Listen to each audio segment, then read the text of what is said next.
नमस्कार। आज की कहानी का शीर्षक है रूपक सेठ की धुन। एक छोटा सा नगर था जिसमें एक व्यापारी रूपक रहता था। रूपक के पिता उसके लिए काफ़ी धन और अच्छा व्यापार छोड़कर गए थे, किंतु फिर भी उसके दिल में एक और अमीर बनने की लालसा बनी हुई थी। यही सोच हर समय उसके दिमाग में घूमती रहती थी। अधिक धनवान कैसे बनूं? धनवान बनने के लिए कौन कौन से रास्ते हैं? वह रातों को चारपाई पर लेटा लेटा यही सोचता रहता था कि अधिक अमीर कैसे बनूं। काफ़ी सोच विचार के बाद उसे विदेशों में से व्यापार करने का विचार आया। दूसरे ही दिन उसने साथियों को इकट्ठा करके योजना को विस्तार से बताया और इन सब ने यह फैसला कर लिया कि इस छोटे कस्बे में हम किसानों से सस्ता अनाज और लकड़ियां आदि लेकर बड़े शहर में ले जाकर महंगे दामों में बेचेंगे। इस प्रकार और वो अमीर बन जाएंगे।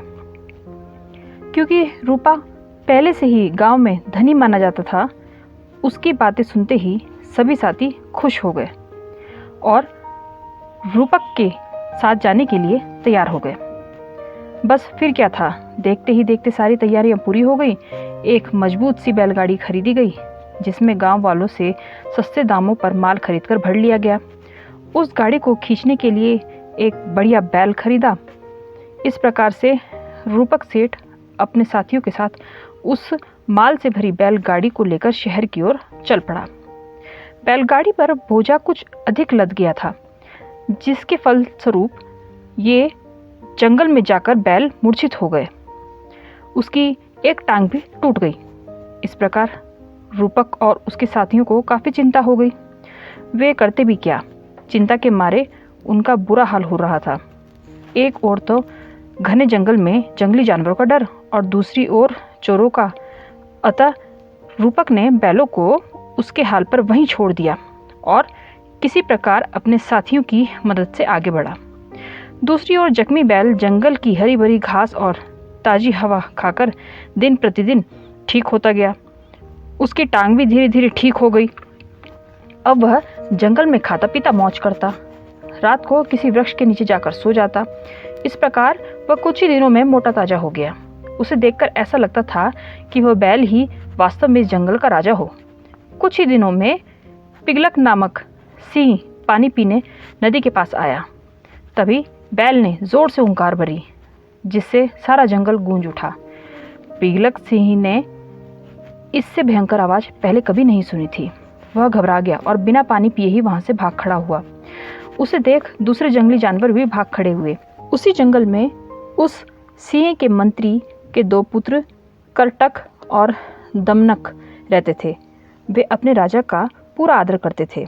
जैसे ही उन्होंने सिंह को नदी से प्यासा लौटते हुए देखा तो दमनक बोला, भाई करटक, हमारा स्वामी तो नदी किनारे से प्यासा लौट आया है। अब तो बेचारा बड़ा शर्मिंदा हुआ बैठा है। जंगल का राजा होकर वह पानी भी नहीं पी सकता। करटक बोला, भाई दमनक, हमें भला इन बातों से क्या लेना।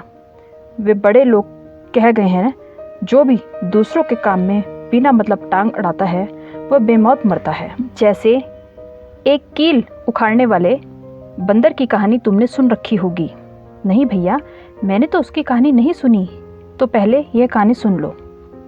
बेमतलब का काम मत करो। एक नगर के समीप किसी व्यापारी का मकान बन रहा था। वहां पर लकड़ी का काम करने वाले कारीगर एक लट्ठा चीर रहे थे। लट्ठा आधा तो कटा था, लेकिन दोपहर का भोजन का समय हो गया था। बड़े आधे चीरे लट्ठे में कील फंसाकर भोजन करने चले गए।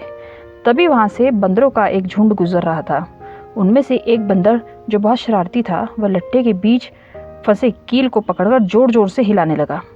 चीरे हुए भाग की तरफ बैठने के कारण उसकी पूंछ दोनों हिस्सों के बीच में थी। जोर जोर से कील हिलाने के कारण कील निकल गई और लट्ठे के दोनों हिस्से आपस में जुड़ गए, जिसके बीच उसकी पूंछ दब गई। अब बंदर जोर से चीखे मारने लगा, मगर क्या हो सकता था। बस बंदर तड़प तड़प कर वहीं मर गया। आपको ये कहानी कैसी लगी कमेंट बॉक्स में ज़रूर बताएं और चैनल को सब्सक्राइब करें। Thank you.